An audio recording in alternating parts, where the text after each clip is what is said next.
So here is my argument in a nutshell. This is the position. I don't want to beat around the bush. I'm going to put my position forward in this presentation.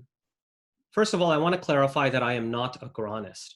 In my view, to read the Qur'an in a completely isolated and decontextualized way is an extreme position, leading to some fanciful interpretations. Now, that may not be doing justice to all Qur'anists, and maybe this is just an issue of semantics. But I don't choose to call myself a Qur'anist. Instead, I think I'm more Qur'an-centric, and I take a broader approach. And I do think that there are some significant differences that we can get into later. But here in this presentation, what I really want to do is argue against the opposite extreme, which is what I think traditional Islam has taken. This is to take the Hadith as a dual scripture alongside the Qur'an.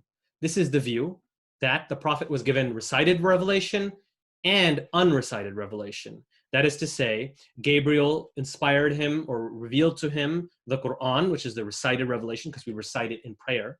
And then there's the unrecited revelation. What is that referring to? That is referring to the Sunnah and the Hadith. So both of them come from the same divine source.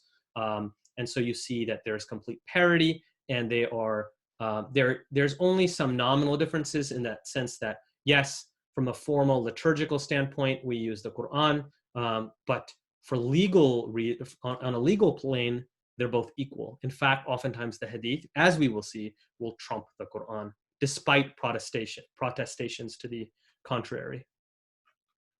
Yes, I am against Hadith dogmatism. This is kind of a popular word that has started being used on the internet. Maybe it's thanks to Mufti Abu Layth. So I do support this anti-Hadith dogmatism movement. And I also support using the Qur'an as a criterion or the Furqan with which to judge all other sources, including the Hadith. Furthermore, there is a trend recently. There's a really good book on this that I can refer you to after. That's all about this topic. But I do think that we need to decouple the Hadith from the Sunnah. The reason is in early Islam, Sunnah was not synonymous in the way it is today with Hadith.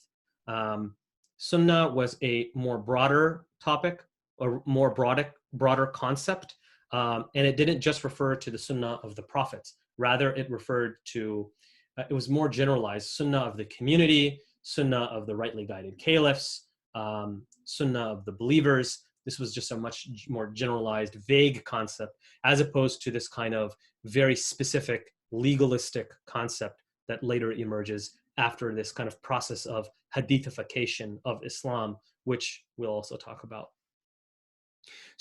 But aside from this, I think my key proposal, the thing that differentiates me from maybe some of the other voices out there that can be called Hadith skeptical, my key proposal is that I am supporting undoing the upgrade that Imam Shafi'i gave to the Hadith.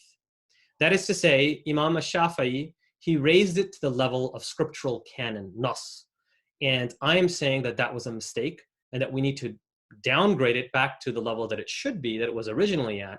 And that means that we should understand it to operate on the level of the Sirah, or the Prophet's biography. In fact, in some ways, I think the Sirah, the biography, is a more reliable source. And it is a commonly held misconception that the Sirah should be judged by the criteria of the Hadith. But this, again, is a result of this process of hadithification, whereby all the Islamic sciences will come under the Isnad paradigm and be judged by what the Hadith scholars set as their criteria, which I think are problematic. In fact, if we, and there are a few scholars in the Western Academy who are arguing this, but that the biographers, the people who wrote the Sirah, they had other criteria that they used. And honestly, I think they created a more reliable, historical outline. There was some storytelling additionally, of course, in it. So we can't take it uncritically. And again, that reinforces the point that only the Qur'an do we take as scriptural canon.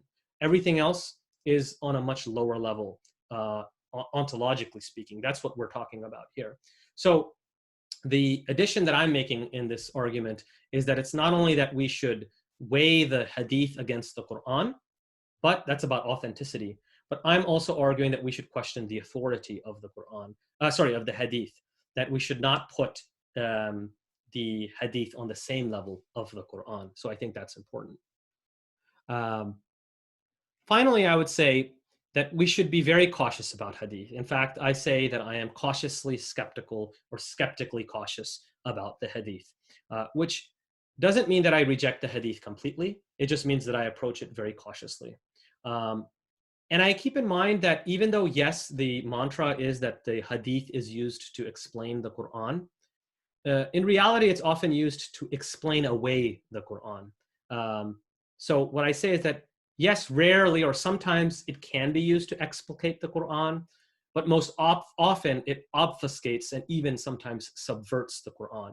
And there are specific instances of this that I kind of explore in my research.